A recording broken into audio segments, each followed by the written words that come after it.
It is our absolute favorite week of the year that normally happens in April, but this year we get it in November. Welcome to episode number 3 of the fastest growing golf and golf betting podcast on the planet.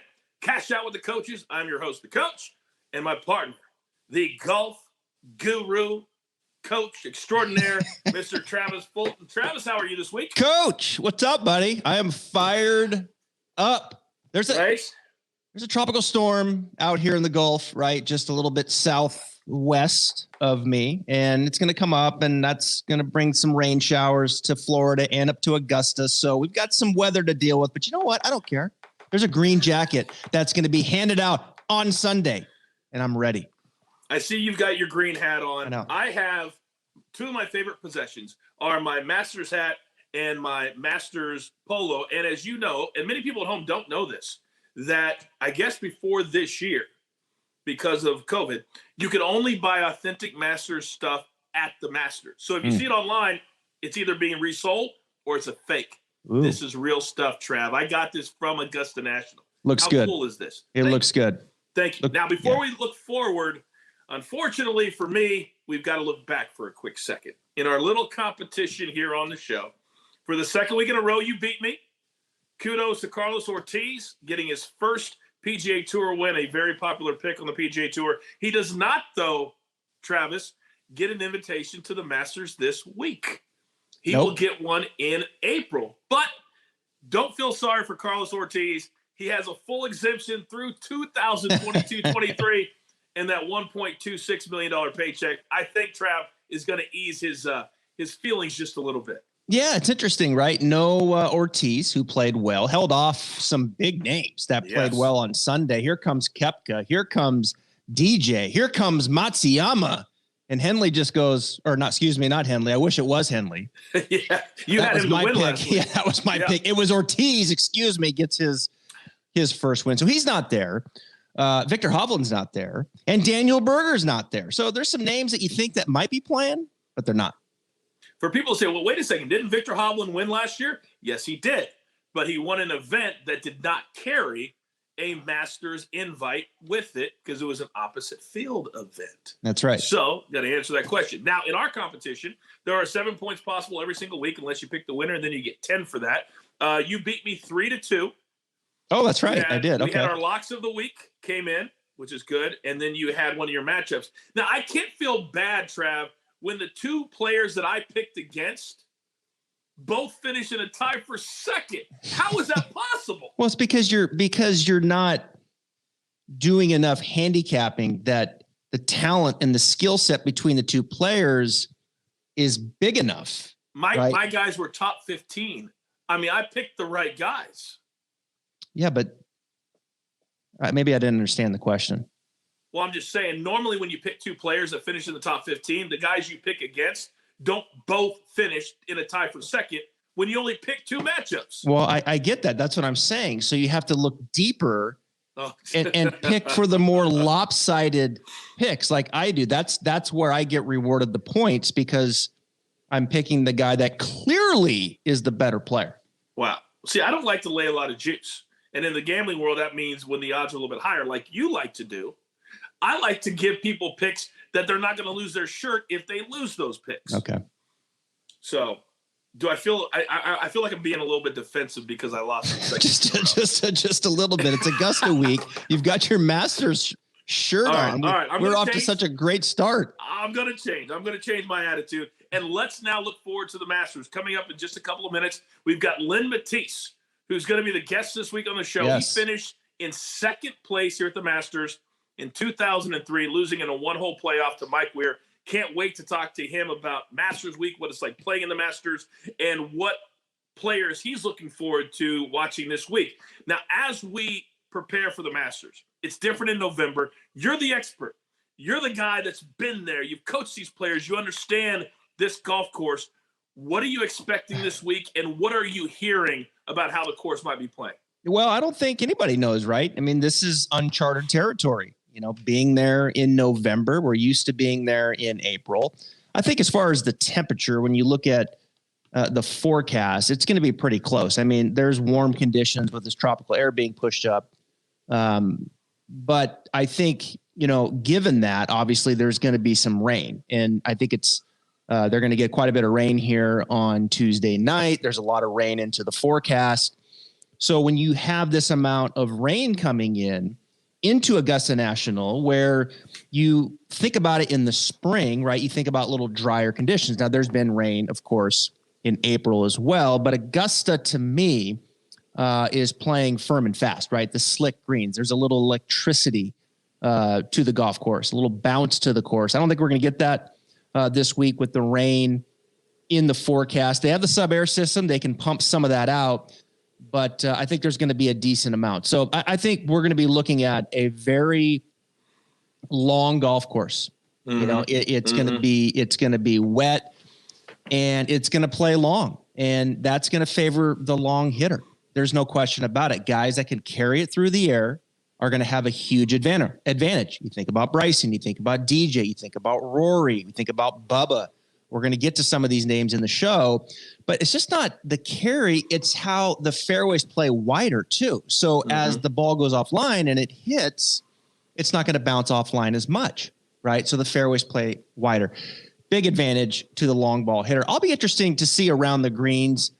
I've been kind of listening to some of the players. Adam Scott was talking about it. Rory McIlroy was talking about it, how the Bermuda's hanging on just a little bit because of the warm conditions here in November. And then you've got the Rye. There's a little cushier spots around the greens. Expect a little bit more rollout around the greens. And then I think, when you have the soft conditions, the greens are going to be as fast, right? You think of Augusta, you think of very fast greens. I don't think they're going to have the speed that we've seen in years past. So there's a lot of things to consider here with the long ball hitter, a little cushy around the greens. Some of your guys that might struggle in short game, like a Kokrak who's long, right? Is that going to favor him? And then some of these newbies coming in. I tell you, Coach, there's an impressive list of names, first timers here at Augusta, and you take the speed out of the greens, you give them a little cush around the greens, no fans. Does that kind of, let them in a little bit more? I think it's got to help them. It helps. Yeah. Because So there's a lot to consider here. Other than Jordan Spieth, I can't really remember another first-time player doing anything remotely at the top of the leaderboard right the first time that they come. I do want to throw something else out at you, because when we talk about the Masters, there's so much that we know. And every year it's the same, and there's a certain sexiness in that. But for the first time, because of the length of the day and that the sun goes down at 5:30, we're going to be teeing off from both greens, or both tees rather, first and the 10th. Most of the big names, I'm going to read these groups quickly to you, and then I want to get your feedback. Most of the big names are teeing off on 10. They've never had to do this before. So when you look at the group, Rahm, DeChambeau, Oosthuizen, Reed, Casey, Finau, Woods, Lowry, Ogletree, Spieth, Woodland, Poulter, Watson, Matthew Wolff, Tommy Fleetwood. All of those names, Travis, are teeing off on 10 Thursday morning. And then on the front, you got Adam Scott, Morikawa, Hatton, Justin Thomas, Fitzpatrick, Brooks Koepka, and then DJ, Patrick Cantlay, and Rory McIlroy. They are teeing off on the front. Do you think, from a preparation standpoint for the players and a betting standpoint for our viewers, that that's going to affect anything, since Amen Corner is going to come up like that? It's interesting. I'm not sure I know the answer to that.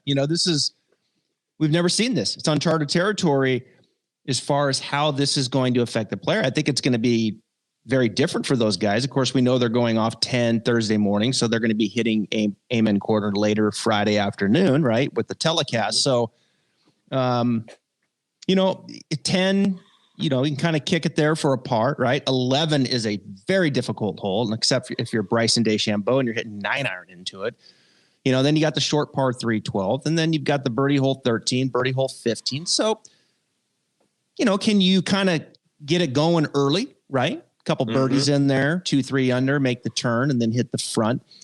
I don't know. It's got to be different for the player, right? Because Augusta's laid out, kind of working you around, and then you get to Amen Corner. You've kind of learned the cadence of the golf course. So I think that's got to be a little unique for the players starting on 10. But at the end of the day, both of them have to do it, right? That you have to do it. Yeah. Either you don't do it. If you do it on Thursday, if you don't do it on Thursday, you got to do it on Friday. So we'll see how it plays out. Well, that's the beautiful part about golf, is that they have the same, and sometimes it's a matter of when and when you tee off. So we'll see how that happens. We're going to get a lot more into this and the players. As you know, we've got our picks coming up later on in the show. But right now, we're very excited to have a man who finished second in 2003, lost in the playoff to Mike Weir, one of the few people on the face of the earth that knows what it's like to be in the mix, to be in it as he walks down the 18th fairway at the Masters at Augusta National. So without further ado, let's welcome into Catch Chat with the coaches, Mr. Len Mattiace. He played college golf at Wake Forest. He won a national championship at Wake Forest. He played on the PGA Tour. He won on the PGA Tour. And we thought it was appropriate to have a man who finished second, losing in a playoff at the Masters, our favorite tournament. Len Mattiace is here. Len, welcome to the show.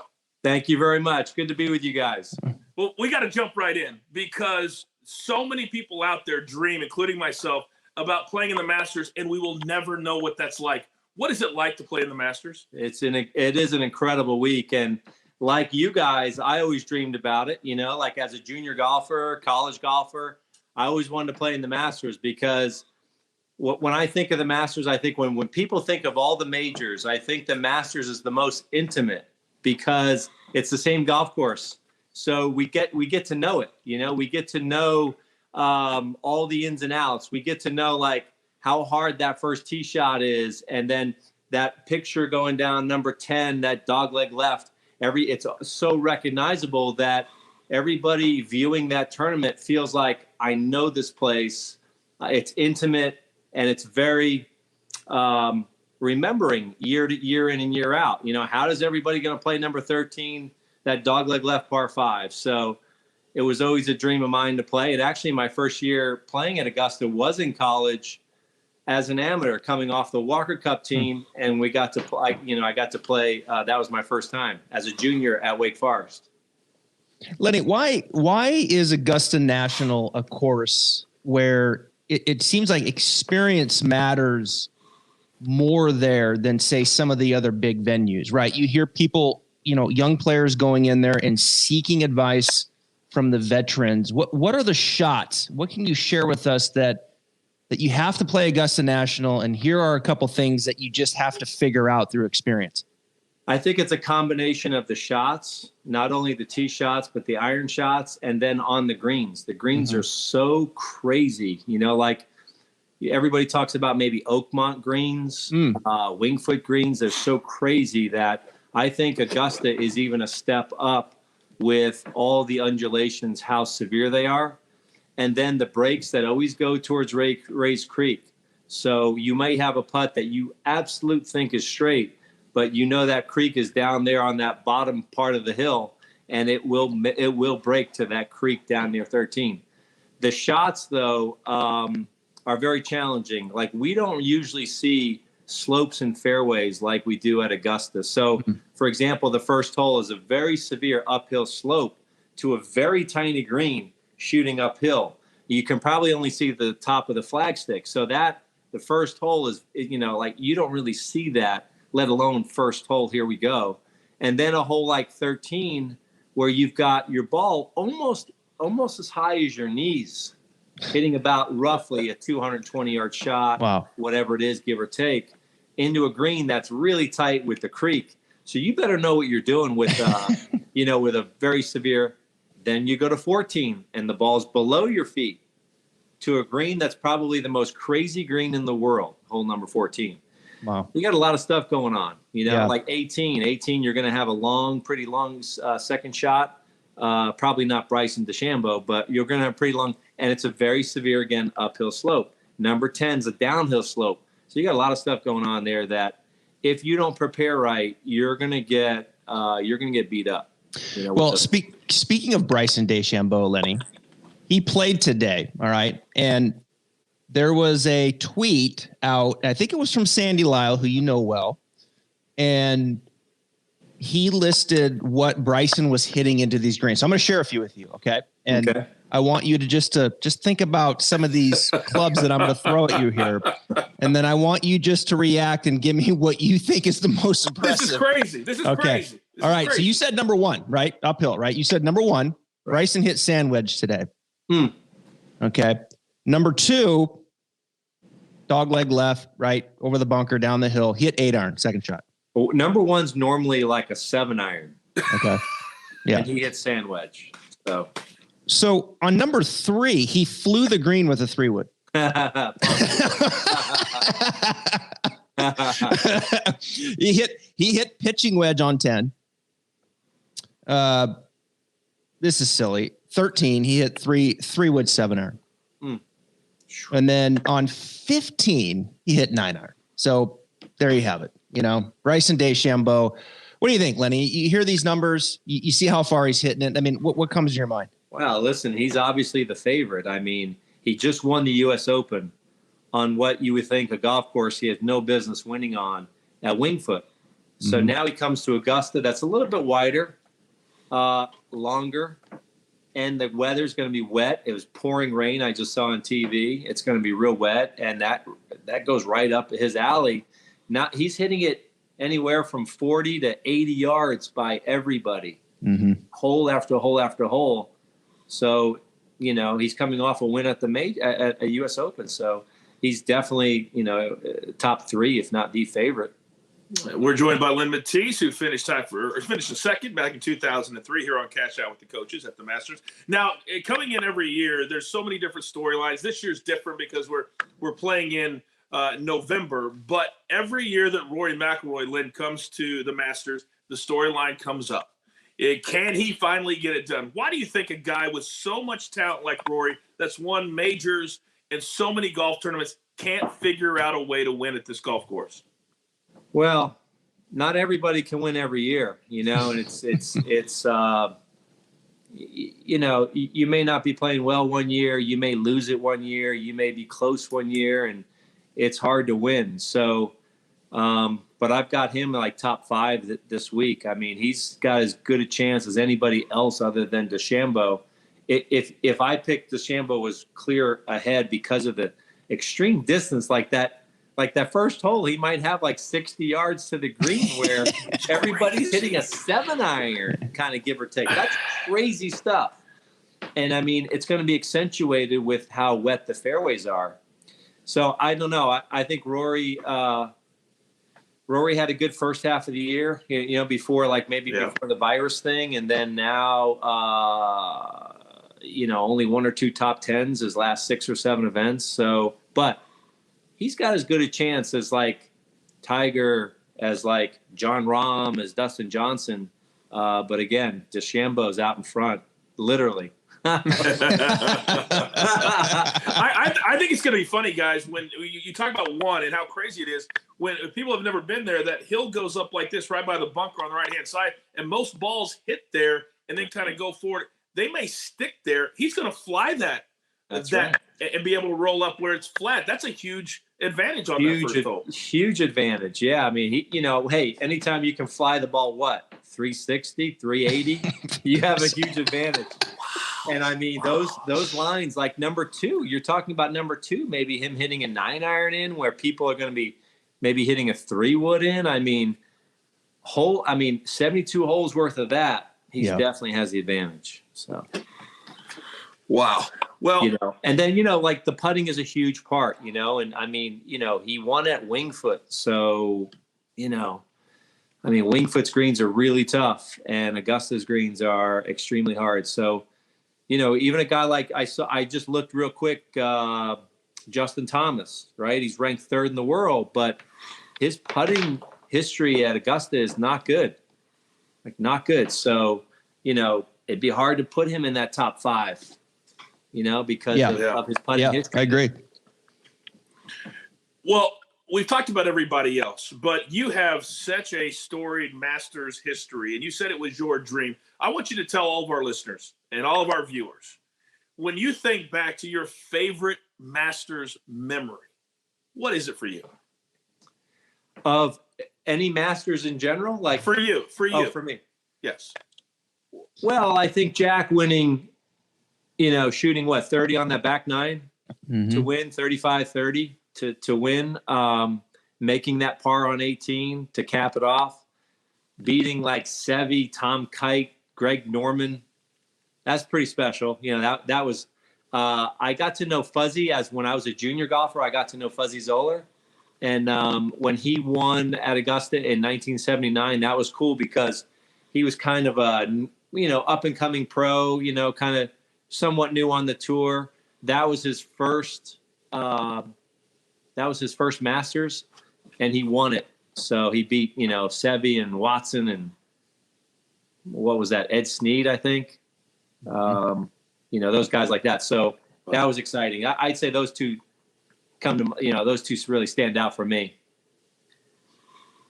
Trav, are you good? Well, I mean, I would probably go back to 2005 Tiger on 16. I mean, you just can't, the theater, right, of 16. I mean, where he was, long left, and then he throws it up on the hill and it comes down. I mean, it felt like it took 5 minutes to happen, and and then it's just crawling over the. I mean, it just. And I'll remember that. I will remember that forever. That was incredible because you figure if he's over there left somewhere, it's 50-50 on him getting it up and down, and let alone making that shot. That was really incredible. And I think no one's really talking about the chipping this week.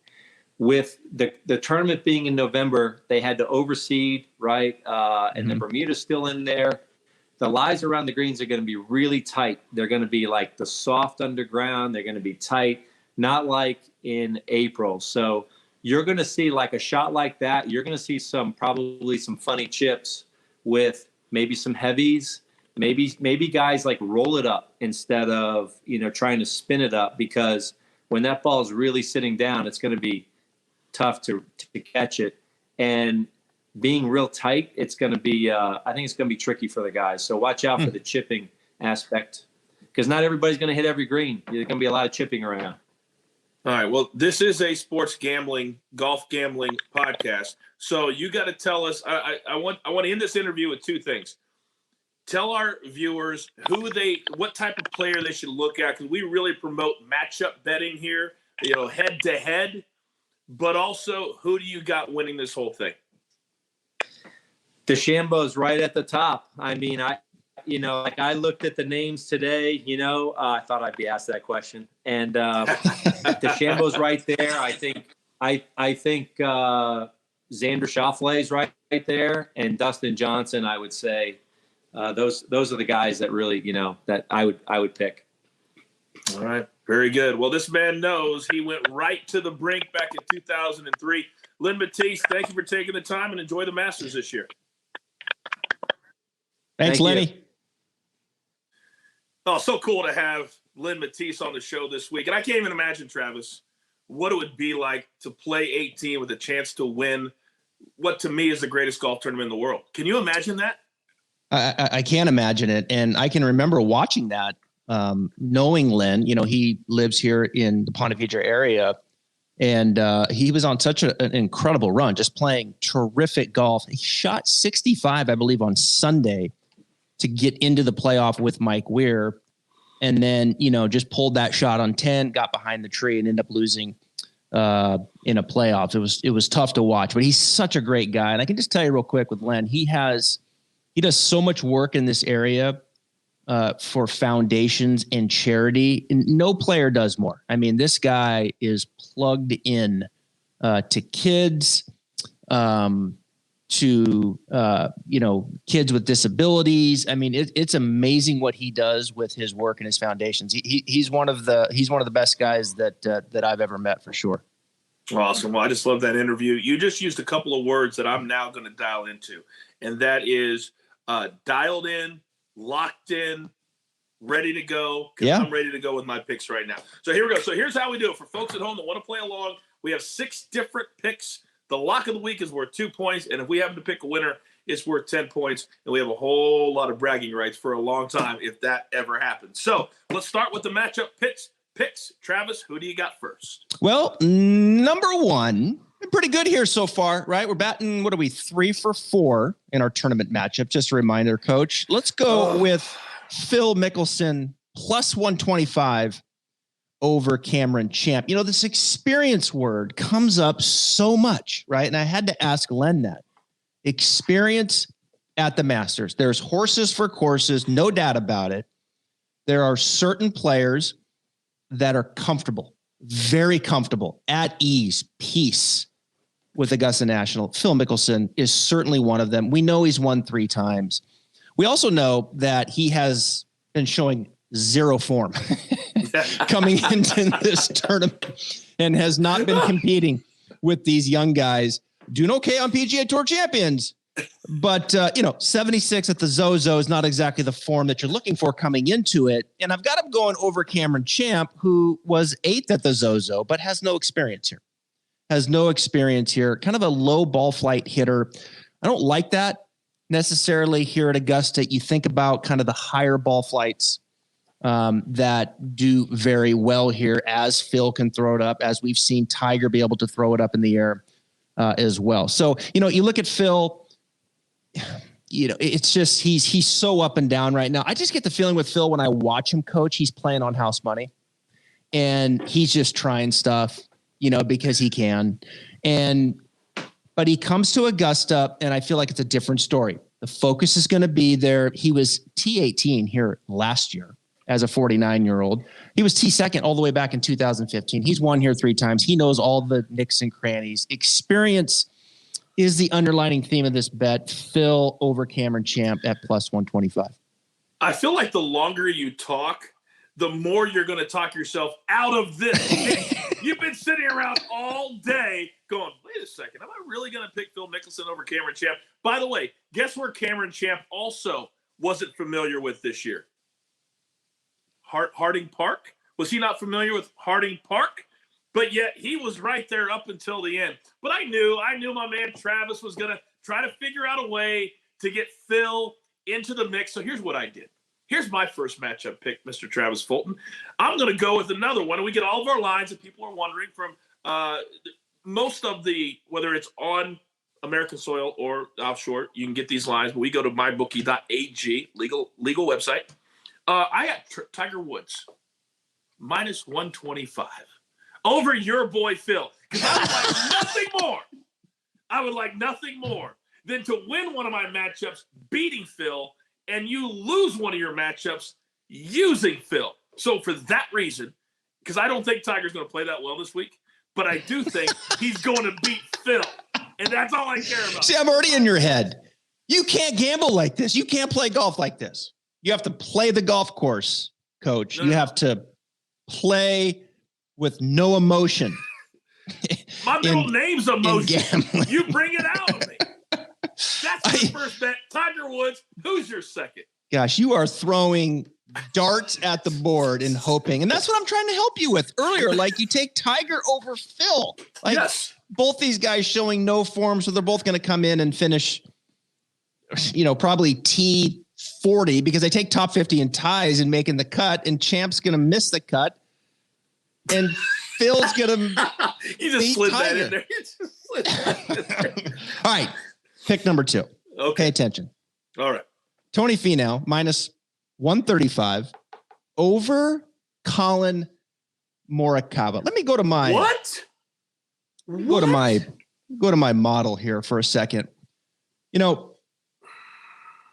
When I build these models, very complex models, this experience thing is very much a part of that. I need someone that can hit it long, carry it through the air, dominate a golf course with their driver. I also need someone that's going to win in the approach game. When you play Augusta National, you have to win in the approach game. You've got to win there. And then you've got to have some experience around the green. So when you look at Finau, he checks all those boxes. Morikawa, I got to tell you, like it's easy to remember the Morikawa when he won the PGA. Very impressive. He is not the same player right now. And what's really concerning is he's struggling with the flat stick. He is struggling with the flat stick. He played Zozo. He lost 7 strokes. I mean, you might as well putt with your 3-iron. If you lose 7 strokes, stroke gain, putting, he's on a bad run there. His approach game is not as sharp. You go to Finau. I'm telling you, Finau right now just needs to be better situationally. He's playing great golf. He's going to be up there. Top 10 the last 2 years, T10, T5. Yes. And, with Morikawa's struggle, to me, this is easy money. My boy, T. now, just might get himself a green jacket. Watch out. First of all, you can't call Tony Finau your boy. You guys aren't tight. You're not close. I don't, and I've realized see, I'm a really good poker player, and I've already got your tell. When you're not comfortable with a pick, your voice turns into like junior high school Travis Fulton. No, wait a minute. So it goes way up, and you just went, my boy. You're not comfortable with this. I haven't been comfortable with one pick, and I told you right after it, and that's the one matchup I've lost to this point. Okay. Harmon beat Zach. Okay. That's the only one. And sure enough.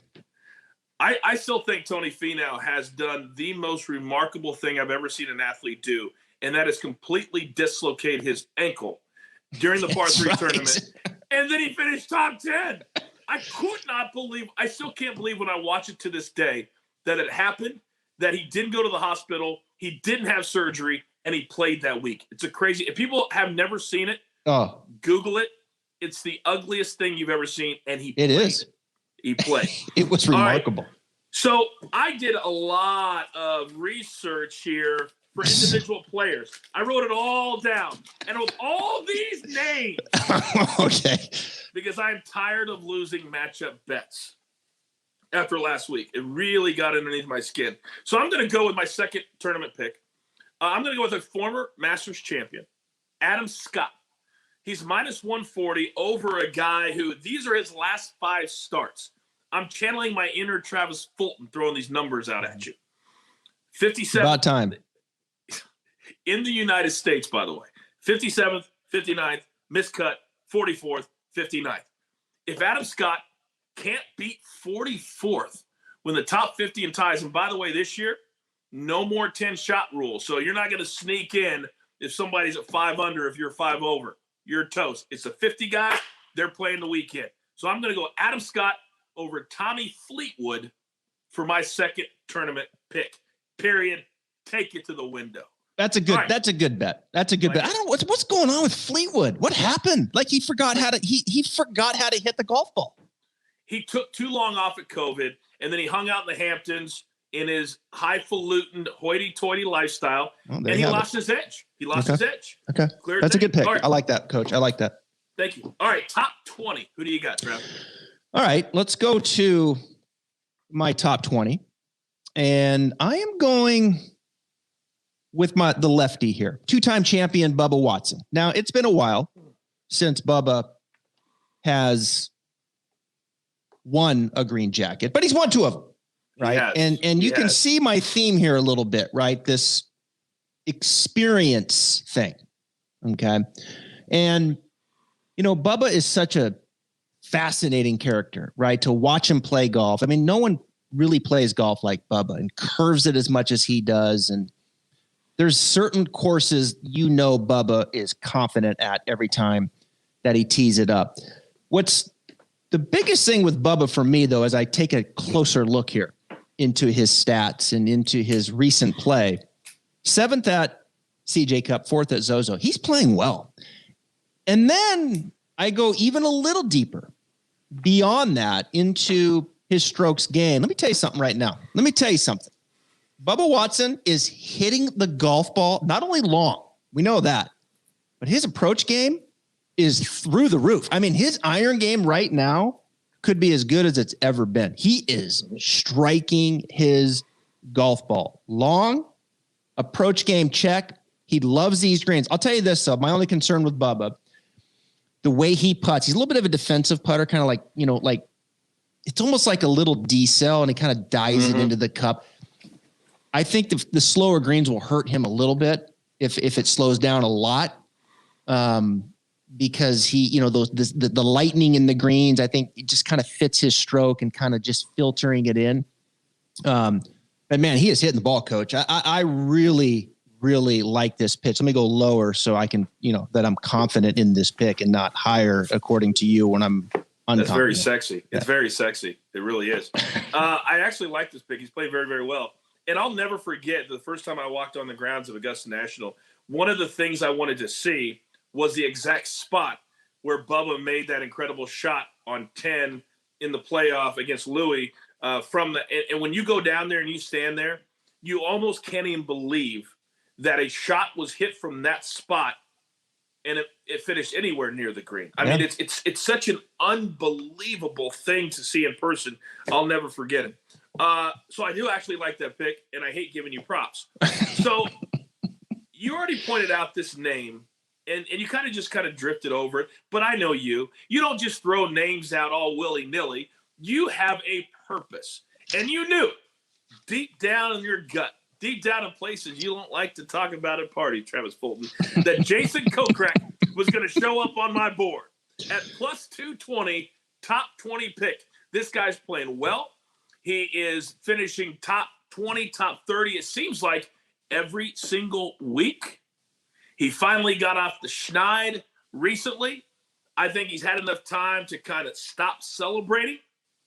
And now he will be here, ready to perform. And I think Jason Kokrak shocks the world with a top 20 pick this week at the Masters. That's my top 20. You know, it's like one of those picks that seems sexy, right? Because he had his win and he hits it a long ways. And see, I planted that seed because I knew you were kind of like thinking about, you know, you're up top. You're just taking this low hanging fruit. But when you look deeper, it's the first time he's played the course. Did you say low hanging fruit, Mr. I only pick guys that are minus money on this show? Wait for that. I'm gonna change that this week to prove a point. Okay. But he's a good pick. I agree. It's his first time. That's the only reason I stayed away. That's it. But I played him in like fantasy, but not in a top 20. I have two teams reserved right now in DraftKings that I haven't done my picks yet. And I'm trying to figure out what's going to be my model that I'm going to use this week. Because I would like nothing more than to win a DraftKings pool on Masters Week. I think that would be the Shangri-La. I would be bragging until the cows came home if I won a DraftKings pool on Masters Week. All right, top 10 pick. Who do you got? Well, this one might surprise you a little bit. I think Justin Rose is on his way back. I really do. And I've been critical of Justin Rose on my podcast, the Stripe Show podcast. You can find at Travis Fulton Golf on Instagram.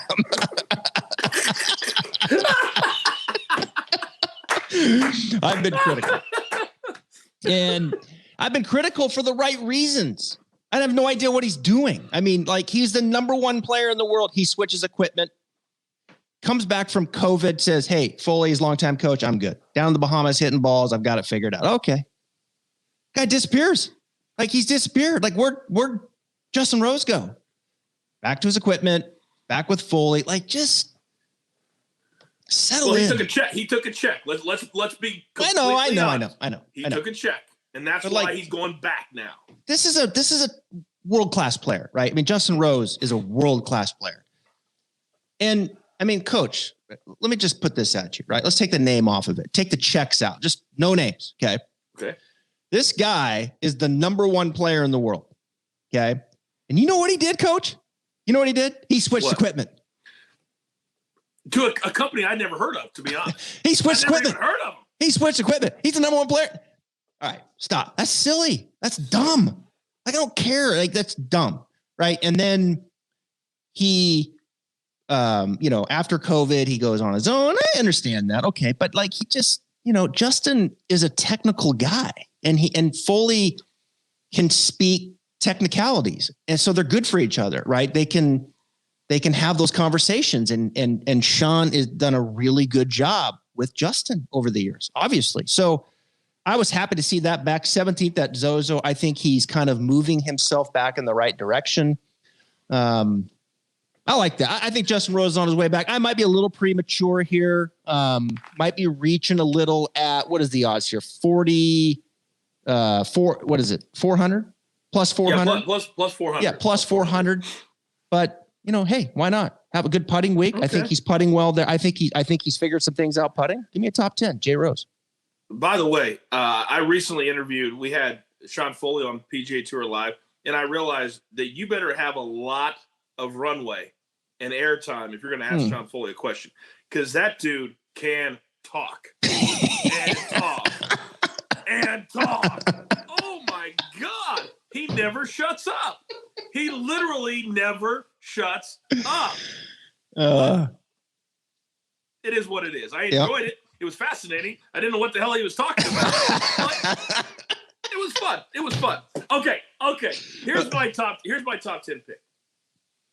And if a dude's going to have a birthday during Masters Week and drop a hole-in-one on Monday and then hit, in my opinion, the greatest recorded hole-in-one in the history of golf on Tuesday, I got to pick him somewhere.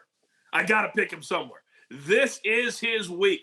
Almost went with the W, but instead, I took Jon Rahm -110 for a top 10 finish. What this dude has already done this week, he's taken all the attention off of Bryson, off of Tiger, all this video showing up. He skipped it over the water, 3 skips, I believe, on 16, rolled it up onto the green, and dropped it for a hole-in-one. I've never seen a shot like that in my life. He's worthy of a top 10 pick this week. I love it. Hey, can you imagine being that good at golf? I mean, seriously. No. I mean, can you imagine, like, hey, watch this. I'm going to skip it across the water and get up on the green. Then it's going to taste. I mean, he probably went up there and read the green, for crying out loud. He probably did. Well, he already knows which way it breaks, but he's probably like going up to the water, like looking at it, which way. And it's just amazing. I mean, Jon Rahm is just incredible player. He really is. He's on the very, very short list this week. Jon Rahm, he could get it done this week for sure. He shows up. He shows up. Yeah. And I don't hate people that have done this because I'm getting ready to do it, but I've tried to steer clear of it. But can you imagine if there would have been the crowds there on Tuesday when he hit that hole-in-one, skipping it off the water? Bananas. Absolute bananas. Absolute nuts, yeah. So I do think that the atmosphere this week is going to affect, and I think you've already alluded to it a little bit. I think the new guys, it will help them because you can be in that cauldron and it can feel like it's suffocating, like the fans are right on top of you if it starts going the other way. We saw from Jordan Spieth, after he'd already won, he fell apart on the back nine. So it happens with those fans. This week it's going to be all about the golf, I think. All right, it is that time. Last week, you and I hit both. We both hit our locks. Yes, sir. What a shock, right? So this is worth 2 points. Who's your lock of the week?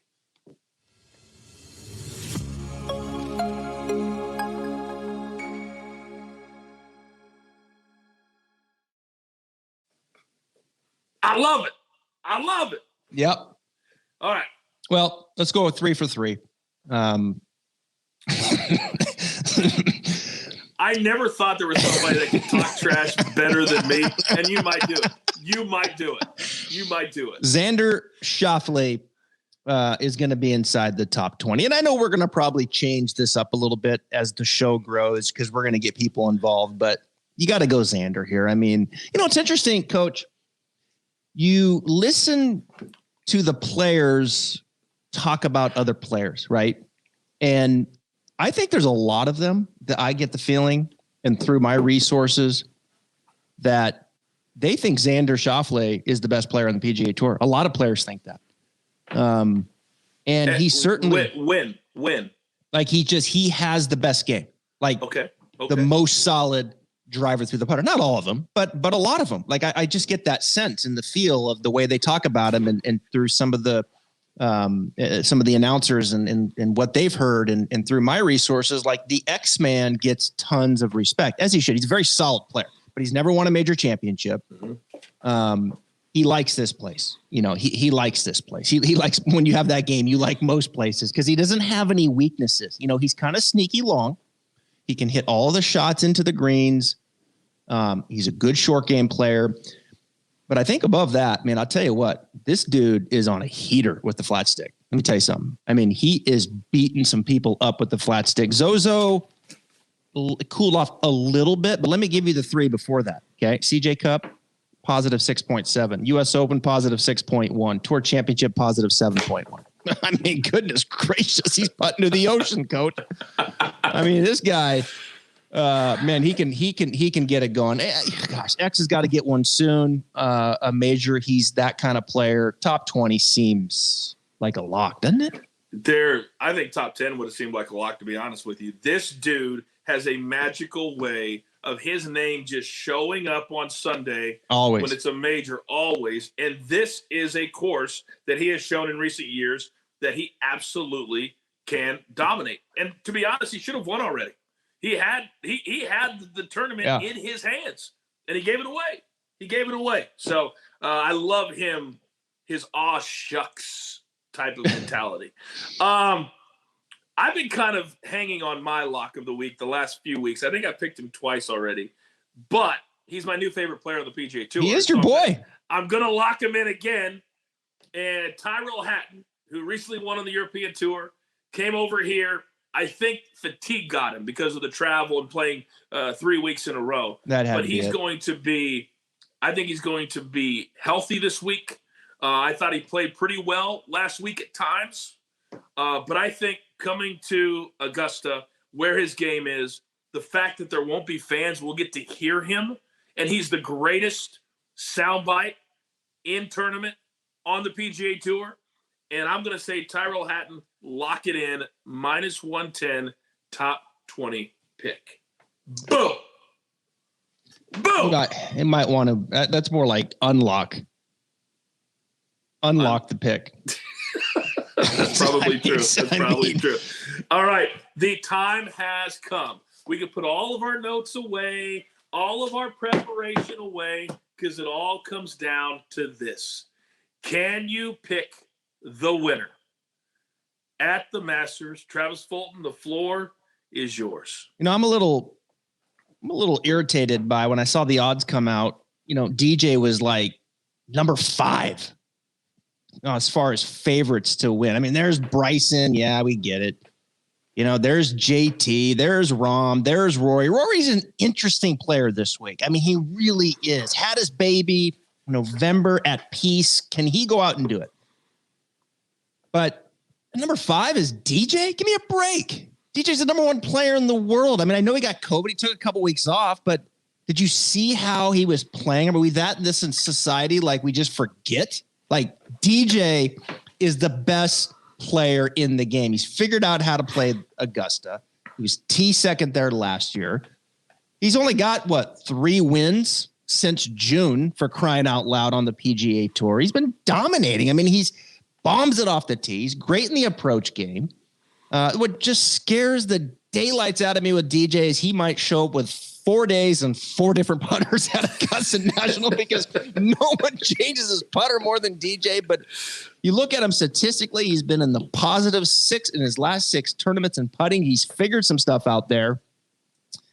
I don't get it. I don't get it. I can't for the life of me see why JT is ahead of DJ starting out. Now, I think DJ's passed him, but it doesn't make any sense to me.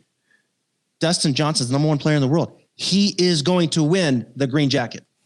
Well, I'm wondering if Vegas has a little bit of insider knowledge that you and I don't have. For instance, for example, is DJ renting the same house where he fell down the stairs? Remember how good he was playing coming into that? He was a lock to win that week, and then he cracked his back wide open. So, is he on a 1 level? Has he changed houses? That's something we don't know. So maybe they know and we don't. I don't know. Maybe the next time I interview him, I'll ask him. But it won't be this week, and it won't be because he won the Masters. And here's why. I'm defying the odds. I'm going against the grain. You love to talk about how newbies can't get it done at Augusta, how new players can't figure it out their first times there. Jordan Spieth did, but he's the only one. Until this week, Mr. Travis Fulton. And we saw at Harding Park this young man be absolutely in the mix. We've seen him win and contend on so many different courses.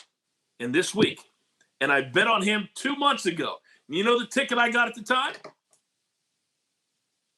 $12,500 on a $100 bet if I hit this week. So I'm bringing my worlds together. My September bet with my pick this week, Matthew Wolf. Write it down, take it to the pay window, and I promise you, Travis, quote me on this.